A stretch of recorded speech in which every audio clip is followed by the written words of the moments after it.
Quake for that Tyranitar.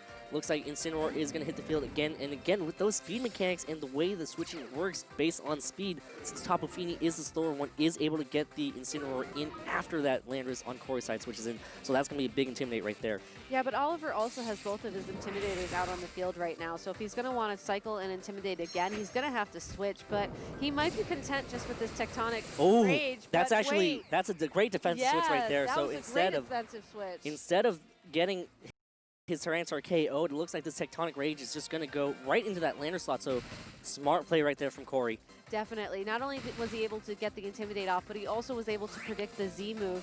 You know, that might be an indication that these trainers have played each other before, because usually you don't really anticipate your opponent's Landorus to be holding the Groundium Z Crystal as your first pick. Usually it's something like Choice Scarf, maybe then you think Assault Vest, and then, at least personally, I go to the Z move. But yeah, just great, a really great read there. If Corey's able to follow up on that and deal some big damage this turn, potentially even getting a double knockout here with that Incineroar and that Landorus, that would be a great way to sort of eke away a lead. And here we go. Incineroar is going to switch out, maintain that Intimidate ability for later on as, it looks like Tapu Fini is going to dodge this Rock Slide here. Landorus on Oliver's side does take a little bit of chip damage, but that Intimidate again from that Incineroar paying off so much. Here comes a Thunderbolt in that Tapu Fini slot, and that is not even enough to get the KO. And no berry right there to be munching away on, so good information for Corey to have as well. Here comes a Rock Slide from the Landorus Therian over on Oliver's side. Does do good damage to that Zapdos. Still not breaking it to under 50% though. No, Zapdos is so great at being bulky, but you have to wonder, you know, if this Tapu Fini was unable to unable to munch on a berry right there. What item is it holding? I mean, it seems to be a little bit frailer compared to, you know, the Tapu Finis we've seen earlier using Calm Mind. Maybe, just maybe it's a Tapu Fini that's focusing more on the offensive rather than the defensive. Incineroar is going to take the field here. Another Intimidate onto Corey's Landorus Therian. Landorus Therian now using Rock Slide. It is going to connect on both Pokemon. That is not enough to get the KO on that Tapu Fini. Does significant damage to that Incineroar though, and it looks like Tapu Fini is actually going to outspeed that Zapdos and go for a Muddy Water right here. With both the Pokemon on Corey's side of the field. Could get some accuracy drops right here. That's a one-hit KO on that Landorus Therian. It has taken some chip before, but that Muddy Water did a lot of damage right there. And Tapu Fini actually avoids the Heat Wave. Tapu Fini sticks around for just one more turn. You have to wonder, Corey was probably going for the Heat Wave there to try and, you know, knowing that the Rock Slide wouldn't be enough damage and hoping that he could get some chip damage as well. But on that Incineroar, the chip damage actually activated its held item, that Pinch Berry, and brought its health back up to higher than it was at the start of the turn. So just really unfortunate spacing there. Not only did he miss out on the knockout that he wanted to, that Incineroar is back and better than ever and ready to sort of, you know, fake out or otherwise disrupt whatever strategy Corey's going to come up with to try and stop this Tapu Fini. Corey now going to send in the Tapu Lele here.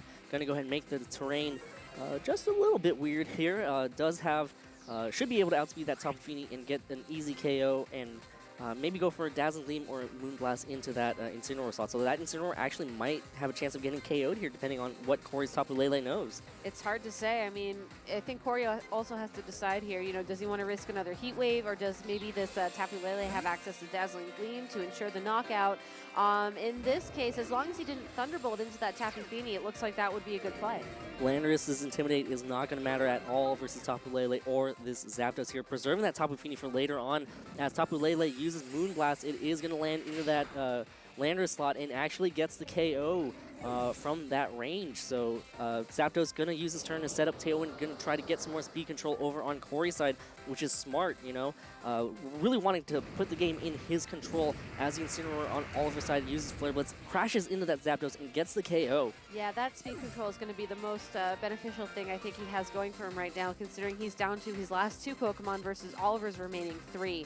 You know, this Tapu Lele is still at full health. We know it has access to Moonblast, so it can deal some damage, some nice damage to that Incineroar, and that Tyranitar as well is going to have the benefit of coming out onto the field, not having been intimidated yet. Yeah, and this Tailwind is so big right now because that actually might allow Tyranitar to be able to outspeed that Gengar depending on how this Tyranitar is trained. It is a Life Orb variant, so when you go Life Orb, it's weird, right? You don't want to invest in too much ball because you're just taking self-recoil from that Life Orb. Yeah, it's possible that Corey honestly, you know, trained his Tyranitar in such a way knowing that the, whatever speed it has in its stat right now, plus the Tailwind would actually be enough to outspeed a max speed Mega Gengar. But whether or not that's something he's planned for will be unveiled really momentarily. Gonna save that Incineroar for later on to come in and intimidate that Tyranitar here. Of course, Tapu Lele also threatens that Mega Gengar as well. Gonna change the terrain as the Gengar protects itself here. Gonna try to position himself just a little bit better, get that Incineroar in, maybe some fake out pressure too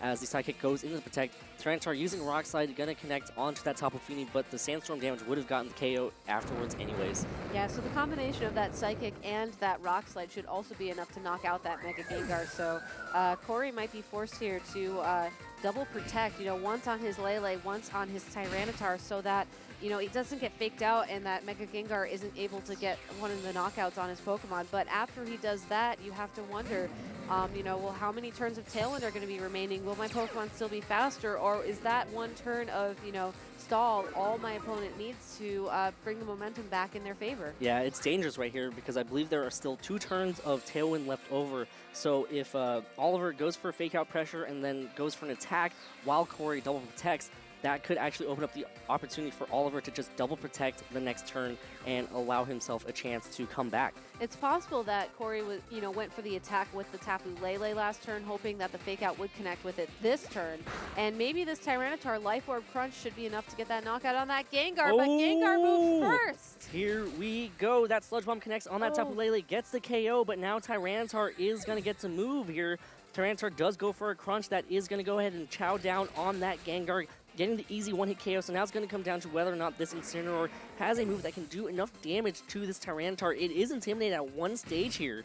Yeah, and that Tyranitar as well. I mean, if Rock Slide is the only attack Tyranitar has that's going to be able to deal a nice amount of damage to that Incineroar, you have to take accuracy into account as well. It's not a guaranteed win condition by any means. Yeah, and is an Intimidated Rock Slide single target, that actually might be enough to get the KO on that Incineroar. Does Incineroar have anything? To connect. It does connect here, and it gets the KO, I believe, on that Incineroar. Big damage, and Corey Yuen actually takes game 1 here over Oliver Escalade. That was a very close match, though. That Tailwind honestly coming into play. If Oliver was able to stall out that Tailwind just, 1, maybe 2 more turns, that would have been enough, I think, for him to seal the deal. So both these trainers are just so close in skills and, just making beautiful predictions. That was a really well-played game of Pokemon. Yeah, very great positioning right there from Corey in order to realize, Tyranitar is going to be a key Pokemon coming into it.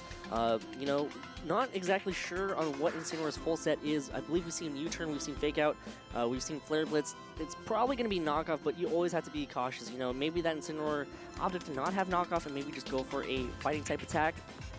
So, smart playing right there from Corey to kind of position himself. I think this Tyranitar is going to be pretty safe. Yeah, and you also have to look at the rest of Oliver's team composition as well in terms of trying to decide what move that that Incineroar could have as its last one. I mean, there aren't really any Pokemon on his side of the field that can help out with, that fighting type damage, except for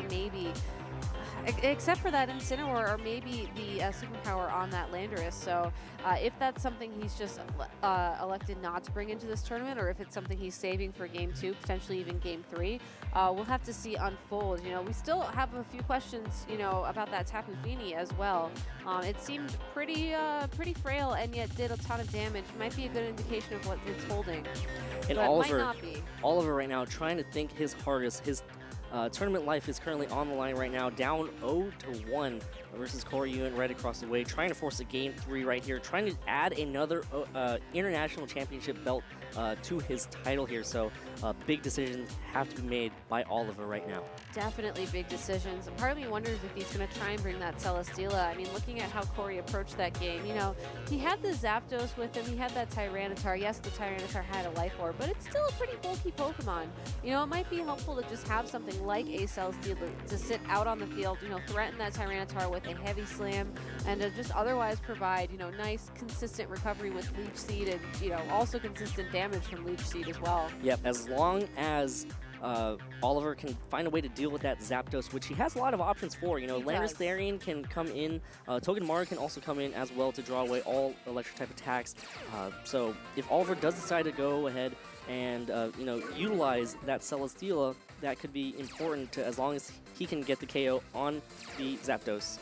All right, well, here we go. Game 2. These trainers are ready to battle, intimidating each other before going into their first move selection. Incineroar and Gengar again. Yep, and Landorus, Therian, and Zapdos are the leads that Corey decides to go with in this game.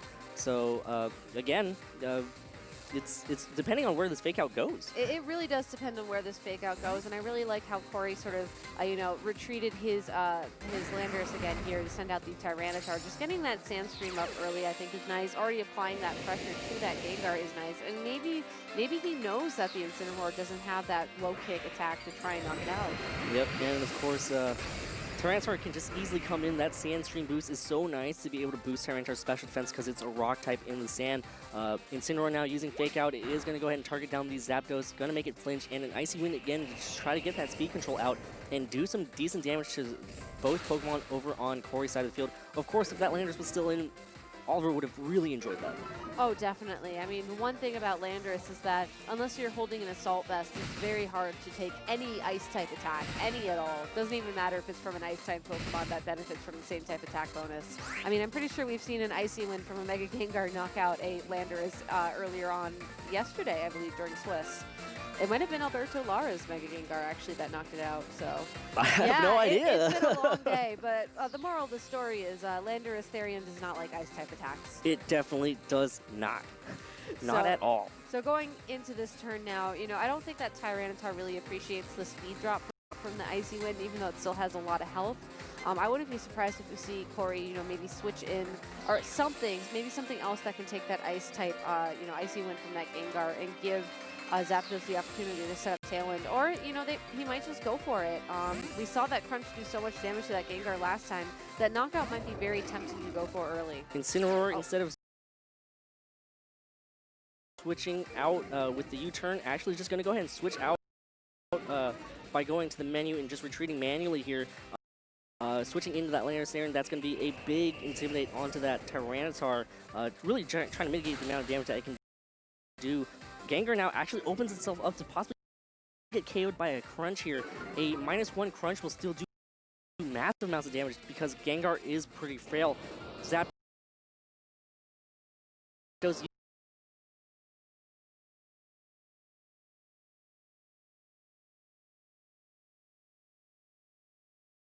turn to set up Tailwind, gonna double that speed right there. And it looks like Oliver is actually celebrating because it's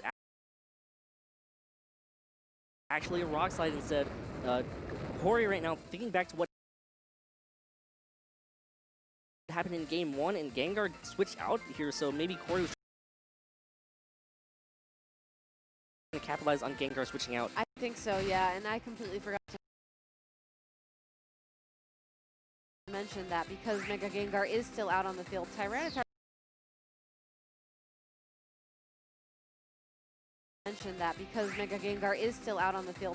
Tyranitar can't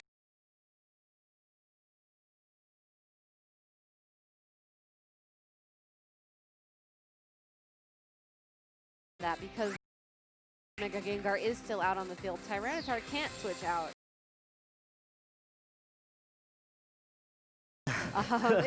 It's just one of those mechanics that after a long day of Pokemon is honestly the first thing to go. So,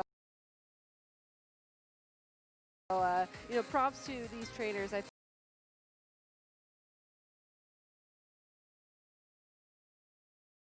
think they're doing a really good job of just hanging in there after such a very long day.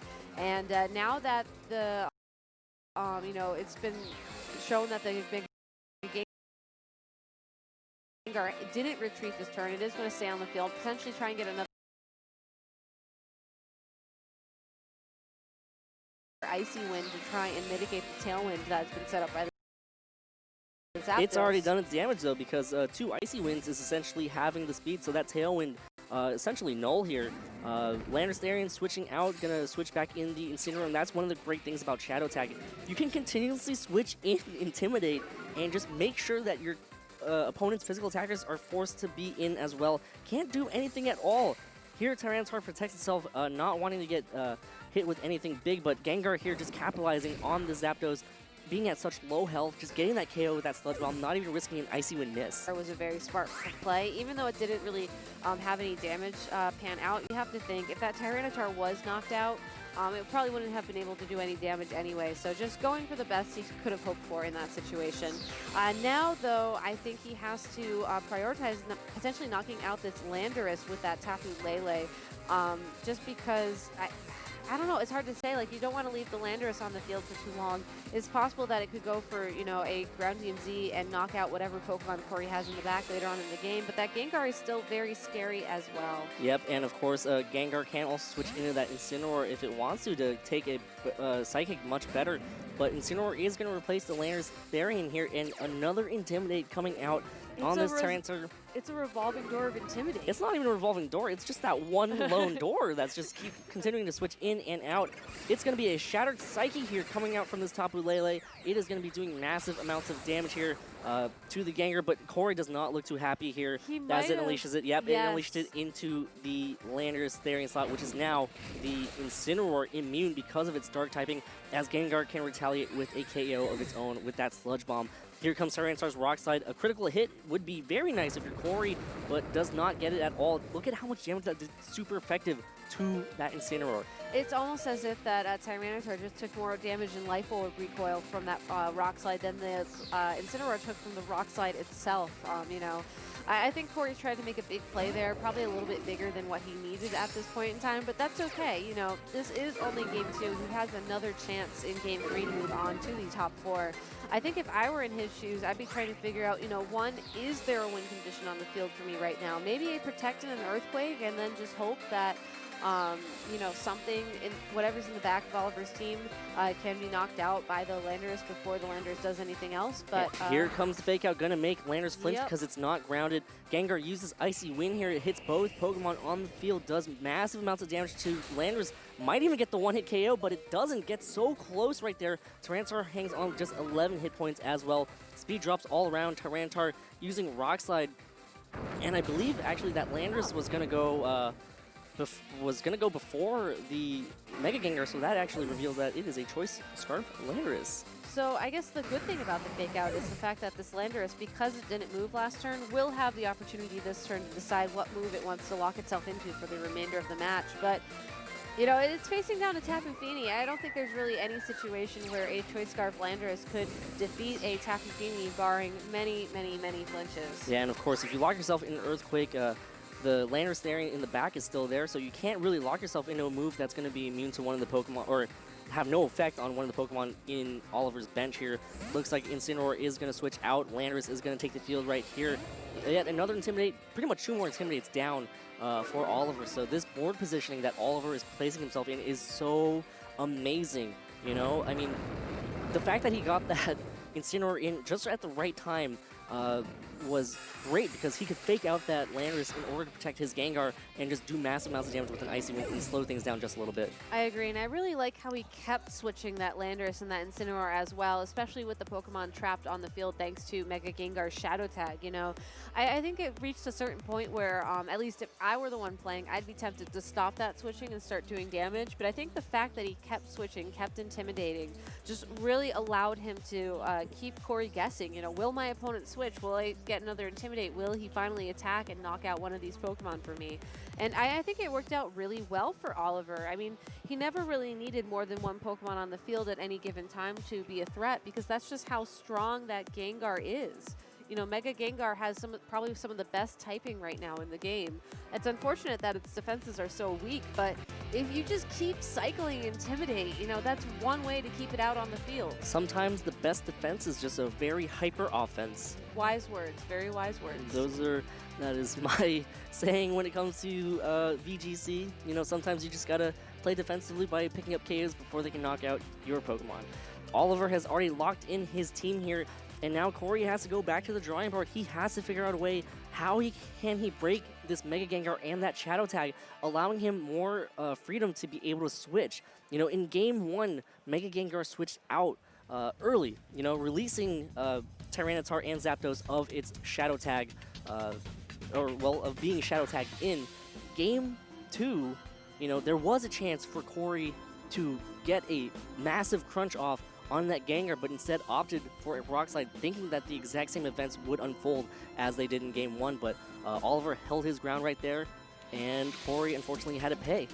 Yeah, and so when you come to Game 3, you have to wonder, you know, how can he knock out that Mega Gengar as quickly as possible? You know, I think Corey has a great setup here on the field. It's the same setup I think he's brought to all 3 of his matches. Same thing with Oliver.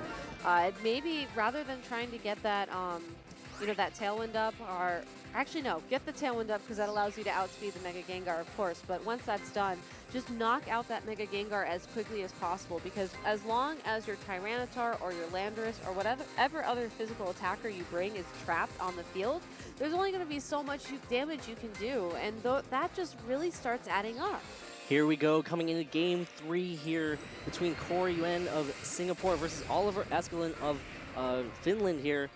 Winner of this moves on to what we call the Elite Four here at the Latin American International Championships. Incineroar actually goes for a fake out again into that Zapdos, but Landorus goes straight for the Earthquake! Oh, that is a great adjustment here by Corey. Not only did that Landorus outspeed that Gengar, confirming that it is holding a Power Scarf, it's able to knock out that Gengar in one hit. What a punishment, with a critical hit too to ensure that that Gengar would get KO'd. So big call right there from Corey. Oliver went for what happened in games 1 and 2 where Landorus switched out, but this Choice Scarf Landorus definitely might be the MVP of this game right here. That was the adjustment that Corey needed to make. You know, that Gengar just out on the field preventing him from switching was so detrimental. Now he's free. You know, there's only, you know, even if that Landorus is in the back of Oliver's party and does have that Intimidate ability with it, he can switch around himself and allow his Pokemon to, you know, keep that damage potential that they have. So great switch here, getting rid of that Intimidate that the Incineroar dropped on that Landorus at the start of the game, and now it's happened Lele as well to change the terrain. Just really great play. Corey now switching out that Landorus, going to switch in the Tapu Lele Thunderbolt from that Zapdos. Big Thunderbolt doing 50% damage to the Tapu Fini, as Tapu Fini content with just going for a Muddy Water here. I actually had to correct myself from Game 1 because the Zapdos was outsped by that Tapu Fini because of the Icy Winds that had occurred from turn 1. Looks like a double accuracy drop right there for Oliver. You know, now Corey's moves are not going to be the most accurate. Incineroar crashes into that Zapdos with a Flare Blitz, but not enough to get a KO, and Zapdos munches away on its berry to heal back 50% of its health. So a really great spot for Zapdos to be in. I think it overall had a net gain of health that turn. Unfortunately for Corey, you know, both of his Pokemon did just take accuracy drops, and that's one of the ways that you can lose a Pokemon game. You can switch to remove those, but it looks like Corey is content for now, just going straight ahead with his plan to deal some damage. Landorus Therian switches in, gonna save that Incineroar for later on here, and it looks like Tapu Lele gonna use Moonblast. Landorus will take that. It does connect. It does connect, only doing about 50% right there. It is going to be a special attack drop, but that's not going to be a matter at all because that is a physical one. And here comes the Thunderbolt, gets the KO on that Tapu Fini, and I believe Oliver is actually ready to throw in the towel, but obviously there's still a little bit more Pokemon to be played here. So Oliver has to send in that Incineroar. All the Intimidators are out on the field right now, so no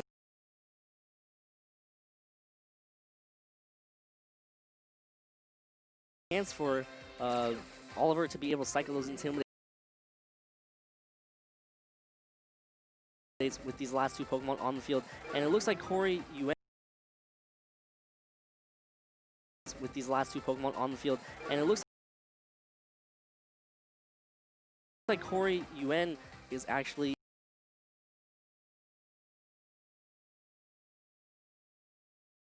these last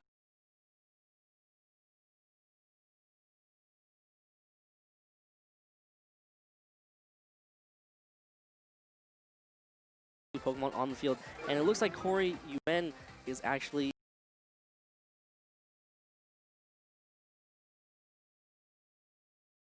one step closer to moving on to the Elite Four. You have to wonder why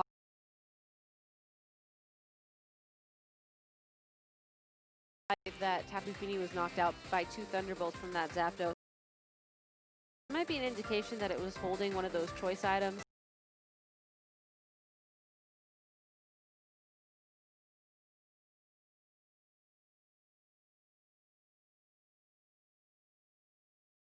Maybe even the choice specs, since it didn't seem to be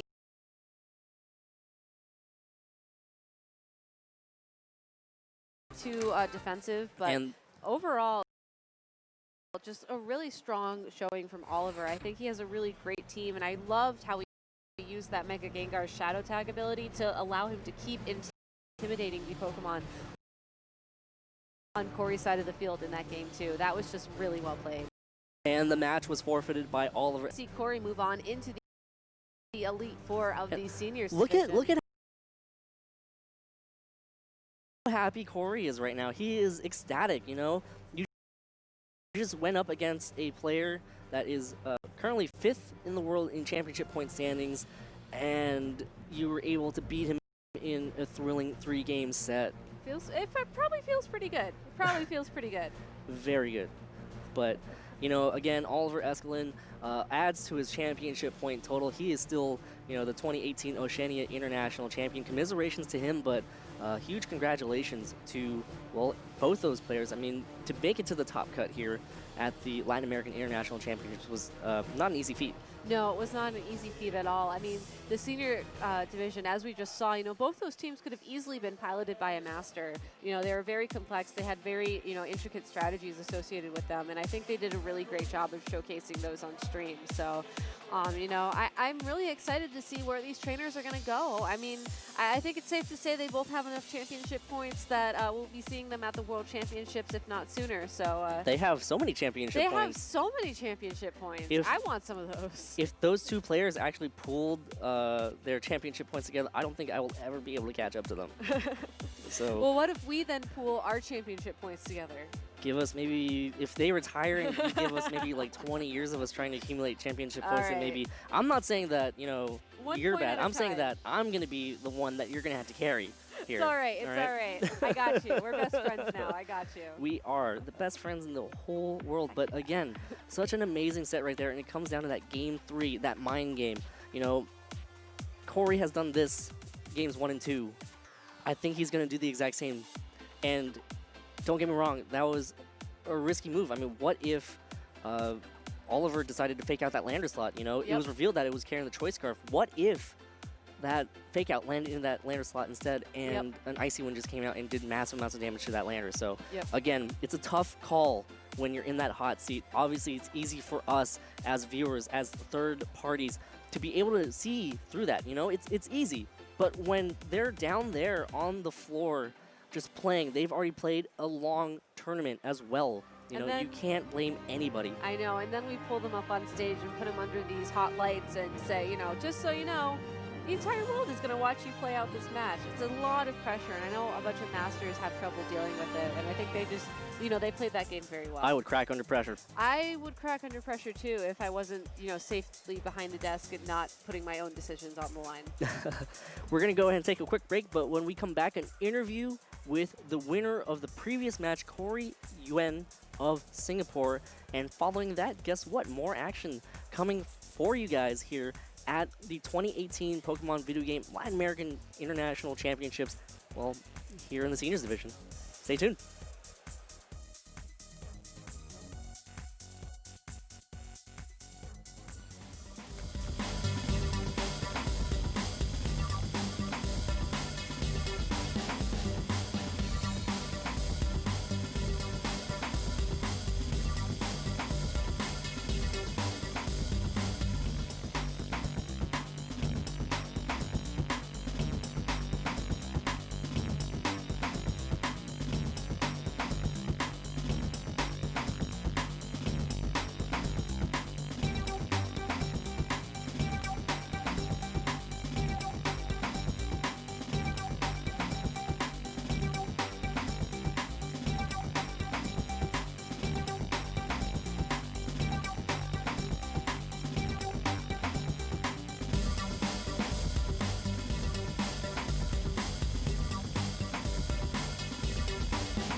Hello and welcome back to the 2018 Pokemon Latin America International Championship. My name is Gabby Snyder, and I'm joined here by Corey from the senior division, who just moved on into the top four, the elite four, if you will, of the tournament here. How are you feeling right now, Corey?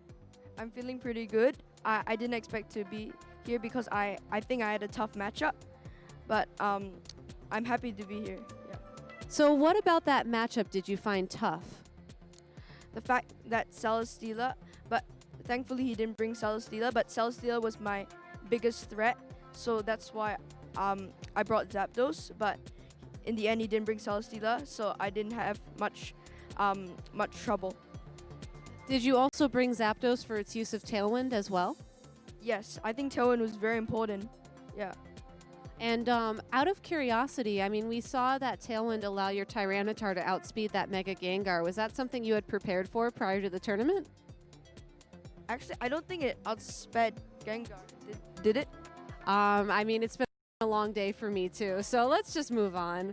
But talking about that Tyranitar, you know, it had the Life Orb item. I think most people like to run it with the Mega Stone. Why did you pick Life Orb?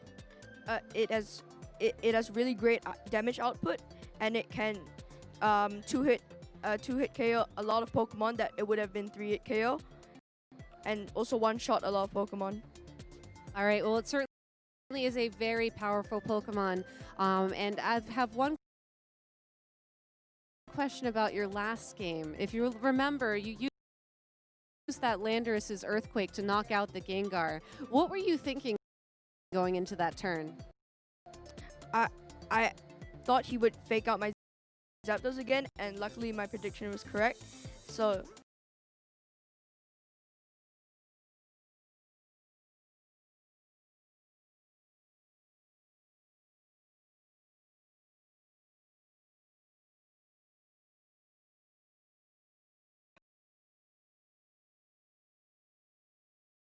Well, it was a very good prediction. Congratulations. Do you have anybody at home you'd like to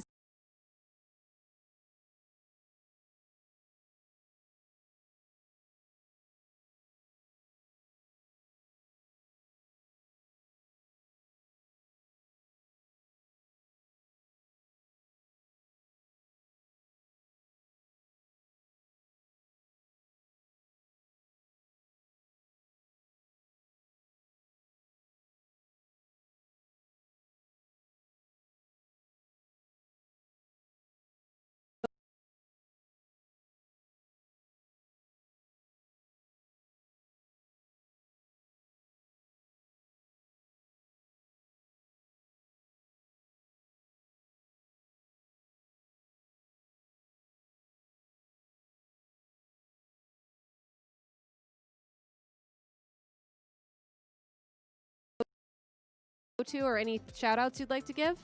yeah, I'd like to shout out to my mom for helping me trying to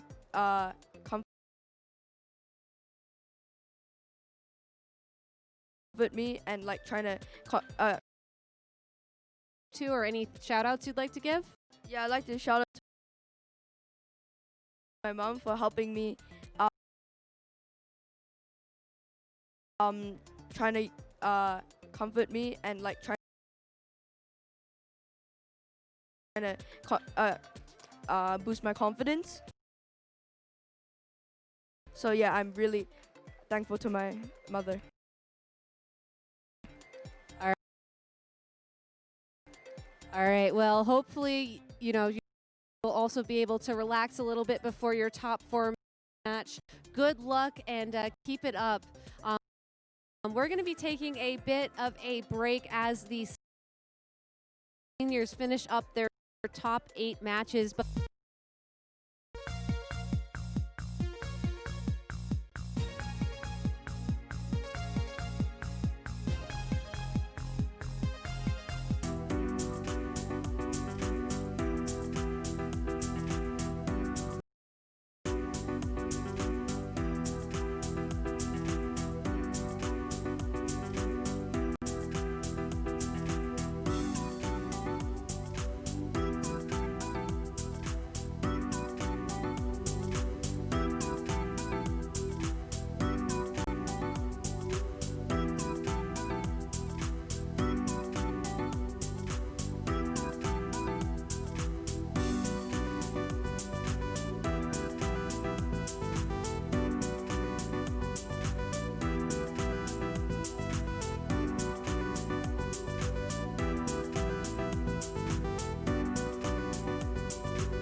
Pokemon and the moves they attack with are split into different types, such as grass, fire, and water.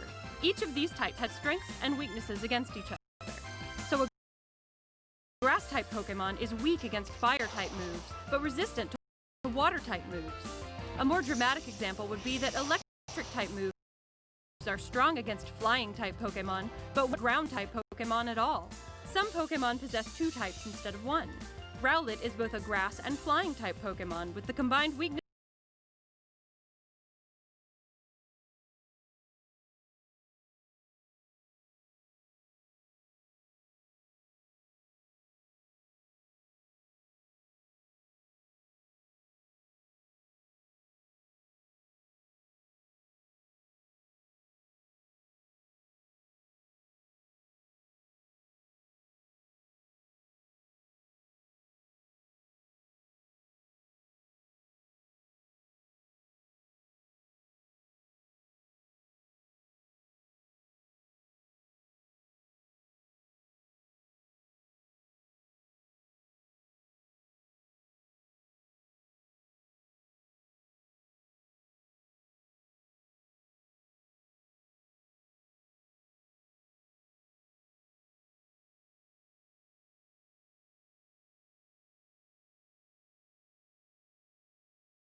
and resistances of those two types. So what makes a Pokemon unique, even from others of its own species? It's a combination of the Pokemon's moves, its stats, the item it's holding, and its ability. Pokemon can learn many different moves, but may only know up to 4 at the same time. All moves are split into 3 categories: physical moves, special moves, and status moves, represented by the symbol next to each move. A Pokemon's stats can vary wildly from one to another and are a big factor in each Pokemon's unique battle strategy. A Pokemon has 6 stat categories. If a Pokemon's HP reaches 0, it will faint and be unable to battle for the rest of the match. A Pokemon's attack determines how much damage it deals when using physical moves like Wild Charge or Icicle Crash. Meanwhile, its defense determines how much damage it will take from an opponent's physical moves. Special attack and special defense function similar to attack and defense, but are considered for special moves like Thunderbolt or Ice Beam. A Pokemon's speed stat determines the order of battle. When 2 Pokemon face off, the one with the higher speed will move first that round. Each Pokemon can hold a single item given to them by the player. Some items are consumed by the Pokemon for a one-time effect, and other items have a long-term passive effect. Each Pokemon possesses an ability which comes into effect automatically when specific conditions are met. Rowlet's ability, Overgrow, boosts the power of its Grass-type attacks when its HP is low. Certain abilities show a message on screen when they activate. Finally, a brand new game mechanic for Pokemon Sun and Moon players are Z-moves. These are super-powered versions of standard moves that can only be used once per battle. There's a lot to consider when deciding which Pokemon to battle with, especially with trainers being allowed 6 Pokemon on a team. Focus on the basics to start. Find your favorite Pokemon and train it to have moves, an item, and an ability that play to its strengths. Then, find some teammates that help cover your first Pokemon's weaknesses. You'll have a solid battle-ready team before you know it. If you want more information on how to train or battle with your Pokemon, you can find resources on Pokemon.com. Want to watch the pros battle it out at our premier tournaments? Watch on Pokemon.com/live. Welcome back, everybody, to the 2018 Pokemon video game Latin American International Championships here in the wonderful Sao Paulo, Brazil. My name is Duiha, and joining me at the desk right now, of course, is the one and only Gabby Snyder. Gabby, welcome back to the desk. Thanks. Welcome back to you, too. I'm still here. I'm still here, too. We're still here. We're still here. We are still here. We have... But because we're here, we get to bring you top 4 of the senior division. We are down to the Elite Four of the Right, Latin we American said we were going to do that. International Championships here in the seniors division. We already saw Corey defeat Oliver Escalon in the quarterfinals, but now we get to explore more of the bracket here, get to watch more of these talented young trainers compete here in Sao Paulo. Yeah, so as we saw in that top 8 match, you know, these trainers are using strategies that you might see from some of their older counterparts. So it's always a lot of fun to see just what they're thinking, how they're going to play, and really what kind of formidable opponents they're going to, you know, evolve into when they reach the Masters division. I actually really enjoy casting these younger age divisions because I find that sometimes the teams are actually a little bit more creative. You know, sometimes they actually do opt for a bit more obscure Pokemon choices, and I absolutely love commentating matches like that because for some reason I am just strangely attracted to just obscure Pokemon. I think we all are to a certain extent. You know, there is that one famous Pokemon trainer who said, you know, good Pokemon, bad Pokemon, it doesn't matter, use your favorites. And I think sometimes, especially when you're competing at a very high level, it's easy to forget that. You know, you want to play with the Pokemon that let you win, not necessarily the Pokemon that you like. Yeah. Unless you really, really like winning. I mean, the Pokemon that we actually saw in the top 8 match, that quarterfinals match, were a bit more standard. I got to browse through the teams a little bit, kind of explore what the remaining trainers are using, and some things are pretty interesting. I'm excited because I did not have this opportunity, so I'll be going into this fresh and excited. But you know, before we go into our next match, let's take a moment to look at the bracket as it stands now in the senior division. You know, as we saw Corey defeating Oliver to make it into the Elite Four on the right-hand side of the bracket. You know, on the opposite side, Alfredo beating Enzo from the United States, bringing that Australian pride into the Elite Four alongside with him. Yep, and of course, he'll be facing off against Corey, as we've already mentioned, and that is going to be a battle of Oceania. You know, that's going to have huge, well, I guess it's going to determine how the standings play out, and that's going to be a big battle. You know, the fact that they're both competing from the exact same zone, so that's going to be big. Over on the other side of the bracket, Laia from Peru, actually. That is not the, that is the flag right there. Of Peru. I am learning a lot about geography. I actually almost said geology. I'm also learning a lot about subjects here. Laia actually defeated Lennon from Peru, a fellow person from Peruvian, yeah. So I wonder actually how that set played out. She'll be facing off against Juan from Argentina, who defeated Quentin from the United States. Again, both of those players in that 1 and 8th seed battle were actually the respective leaders of their regions in terms of championship points. Oh, wow. So really we're looking at a battle here that's going to be a result, I should say, in the Latin America region versus the Oceania region for the Latin America International Champion title. Yeah, and that's intense. This will have a huge bearing as to how the championship point standings will be after this. I mean, all these players have already gained a lot of championship points before the season, but now they're going to be adding more to their totals, and these totals are ridiculous amounts. Yes, and at that point, when you already have a ton of championship points, really the only way to gain more championship points in a significant way is to win something like a international championship. So it's a good problem to have, I just got to say, as somebody with 0 championship points, to have to win lots of championship points. Considering you already have lots of championship points. That's the caveat there that I missed. Yeah, wow, it's been a very long day so far for everybody. You know, it's been a long tournament. Obviously, the Masters have cut down to their finals. There's only 2 players left over there after Phase 1 of Battle on Friday, Phase 2 of Battle today. You know, all the top cut matches, top 8 and the top 4s played down. We've seen the seniors division and the juniors division play down from all of their entrants in the Swiss phase, as well as going on to the top cut phase as well. So a lot of Pokemon action has happened here in Sao Paulo today, Friday, and well, that all culminates in tomorrow with the Championship Sunday. Yeah, you know, it's very interesting. We think about all these battles that we've seen throughout yesterday, throughout today. It's all boiling down to 3. You know, there's going to be 3 international champions crowned tomorrow. And That's only counting us. that's only counting us. There's also the trading card game as well, which I believe they're also starting to enter their top cut real soon. Oh yeah, it's been a long day for them too. Over on twitch.tv/Pokemon TCG. You know,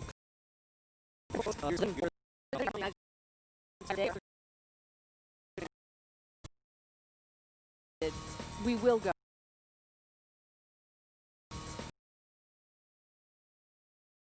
We will go, I should say. Today. Looks like the players are currently seated here.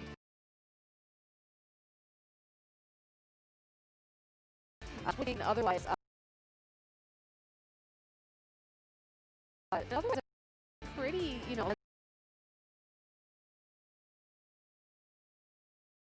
team. I really hope that we get to see that Milotic on the field, though, because I know we saw a couple of them, you know, in team preview in previous games, but we haven't actually seen one, or we saw one time. And, you know, looking at his team, some unlikely fan favorites, you know, Kangaskhan coming all the way back from 2015. It can Mega Evolve once again thanks to that Kangaskhanite Mega Stone, but unfortunately for it, that parental bond ability Has just so many move options that it's one of those.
One that falls under the bracket of, well, it just can do so many things. I wanted to do so many things, but I have to only pick 4 moves towards it, right? I know, and the problem is the last time I saw Volcarona, honestly, it was paired with an Oricorio, so outside Ooh, of... just yes, dancing. it was dancing, Fiery Dance and Quiver Dance. Depending on what I led, I lost it to in a best of 3. Yeah. But, you know, it's just one of those...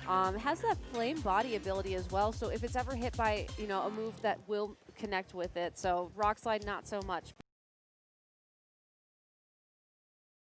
Like a tackle or return or something, yes, it can potentially burn that physical attacker. So it's just a really fun Pokemon. It can also do a lot of damage in the sun if Laya's Charizard is the Y variant. You know, Volcarona usually carry the Firium Z boosted in the sun. That just does so much damage. And here we go. First game here of the top 4 of the seniors division. Laya running the Charizard, and I missed it. It's the Landorus, I believe. It is, I believe, Over yes. on Juan's side, it is Atlantis and is Zapdos. Yeah, so a very interesting lead here. I think this Kangaskhan is really going to enjoy, honestly, faking out the Landorus on Lila's side of the field, giving that Zapdos an opportunity to win, and maybe allowing it to outspeed this Charizard, which just Mega Evolved into its Y form, and we will be bringing the sunlight out onto the field with it. It is hot down here in South America, Oh, yes. and this Charizard is making it even hotter right now as Kangaskhan is going to follow suit. It is going to Mega Evolve too, going to get that parental bond ability, which a lot of players before this generation were very worried about because it was just such a great ability. Charizard now using its Heat Wave move here, spread damage in the sun, does good damage to both Pokemon, but not even breaking either of them under 50% as it looks like it's going to be knocking off a weakness policy here as Zapdos uses Tailwind. So Zapdos is knocked off by the Landorus and loses its weakness policy. It looks like, oh wow, that does so much damage. So the critical hit on the first one, Ooh. big damage, and a second critical hit right there, just extra damage on top. So this Kangaskhan, well, if parental bond got nerfed in between generations, guess what? Just get a critical hit. Problem solved, seriously. You know, that was interesting that the Kangaskhan didn't try to go for a fake out there. But, hey, you know, if you know your Zapdos isn't going to get knocked out by the combination of a Heat Wave and a Rock Slide and can still get Tailwind up, why not risk the critical hit frustration to knock out your opponent's Mega Pokemon? You know, Charizard Y brings so much damage with it when it has that sunlight out on the field. So, really a great thing for Juan to already have that out of the way so early on in the game one. Yeah, and that Tailwind's going to be huge for Juan to control the speed. And it looks like it's going to be a Heat Wave from that Zapdos. Gonna miss that Zapdos over on Lia's side, and here comes an Ice Punch from that Kangaskhan. It is intimidated, but does big damage right there and actually gets the KO. So huge damage output coming out from Juan's side of the field. Lia has to be able to come back right here as Zapdos on Lia's side matches that Tailwind and actually gets one turn advantage later on. Yeah, no critical hit needed there from that Ice Punch. It got the knockout that Juan was looking for right away. I like how Lia set up her Tailwind right now to match Juan's Tailwind, but really it's going to be hard for this Tapu Lele to be able to get 4 knockouts on Juan's side of the field. You know, she might be able to stall for a turn since Juan's Tailwind is going to expire real soon. And maybe then try and use the Tapu Lele's, you know, boost from the psychic terrain to deal some nice amounts of damage to both this Mega Kangaskhan and this Zapdos. But overall, it's going to be a tall ask. Tapu Lele now uses Psychic. It is going to get the KO on that Kangaskhan. Zapdos on Lia's side does outspeed the Zapdos over on Juan's side and gets the KO with that Thunderbolt. So now it's down to the last 2 Pokemon on each side. So this is still anybody's game depending on what Juan has in the back here. Yeah, good observation skills from Lia. You know, as soon as we saw that Tapu Lele moving first, I remembered that Kangaskhan actually was the last thing to move turn 1. So it's a very, very, very slow Kangaskhan. So knowing that the Tapu Lele would guarantee the knockout on it, and that at that point it's just a matter of knocking out that Zapdos, she was able to tie up the score. Yep, and the last Pokemon on Juan's side is going to be the Volcarona, which is going to be operating in the sun. And I believe it was the... I can't remember what it was. It is the Landorus on Juan's side. Yes, it is. And so Intimidate not going to help it out that much, but that Rock Slide will certainly deal a nice amount of damage to that Zapdos if it's able to connect. Oh, hangs on with just a sliver of health right there. Juan's Landorus goes for a Rock Slide, does good damage too, spreading a lot of damage, but not even breaking either Pokemon under 50%. And here comes a Quiver Dance from this Volcarona to boost its speed, special attack, and special defense by 1 stage. Zapdos is still going to be able to move right here, and it looks like it's going to be a Gigavolt Havoc. All right, so that has to be targeting down that Volcarona, considering it's the only Pokemon on the field that could take damage from it. So, you know, this probably won't be able to knock it out, especially after that Quiver Dance. But I think Lila was more looking to ensure the knockout after a Psychic the next turn from that Tapu Lele. I think the big question is whether or not that Quiver Dance is going to allow that Volcarona to outspeed that Tapu Lele. And actually gets a 1K with a critical hit.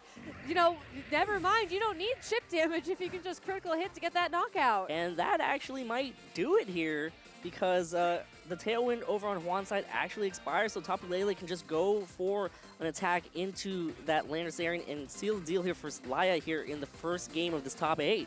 Yeah, and that was a incredible play. Even if that critical hit didn't happen, you know, this Tapu Lele would have been able to use Psychic this turn to knock out that Volcarona, and potentially that Zapdos might have had access to something like a Heat Wave to pick up the remaining amount of damage needed to knock out that Landorus Therian. So just really well played, even though she lost her Charizard so early on in the game. Laya able to recover and just come back for the win.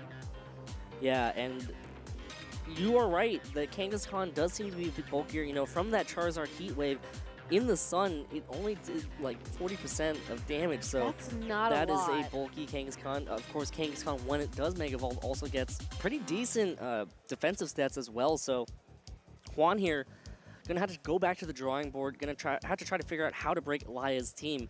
And essentially, you know, that Tapu Lele did so much damage, but good information to know that Landorus Therian actually survived it with just a sliver of health. Could be a damage roll, or it could possibly just, well, be trained to survive a Psychic terrain boosted Wow, Psychic. well, Juan just locked into his Pokemon very quickly. So whatever strategy he's planning on bringing into this game too, he's definitely confident about it. And Laya's still spending some time here to think. You know, some luck actually was just not in her favor. Obviously, the Volcarona with that special defense boost wouldn't have survived that Gigavolt having normally. You know, it's big damage from Zapdos, who has a special attack stat that can't be like scoffed at. It is, you know, and you have to wonder, like, if you're in Juan's position, we saw him go for the attack with the Kangaskhan turn 1 last time. You know, I think something like the fake out might serve him a little bit better here, because yes, the Charizard will still be out on the field, but you can't count on something like a frustration critical hit to knock out your opponent's Pokemon. You know, maybe being able to just stall something on Laya's side of the field for a turn, you know, maybe set yourself up better in a different kind of position, and you know, get that Tailwind out as soon as you can. And here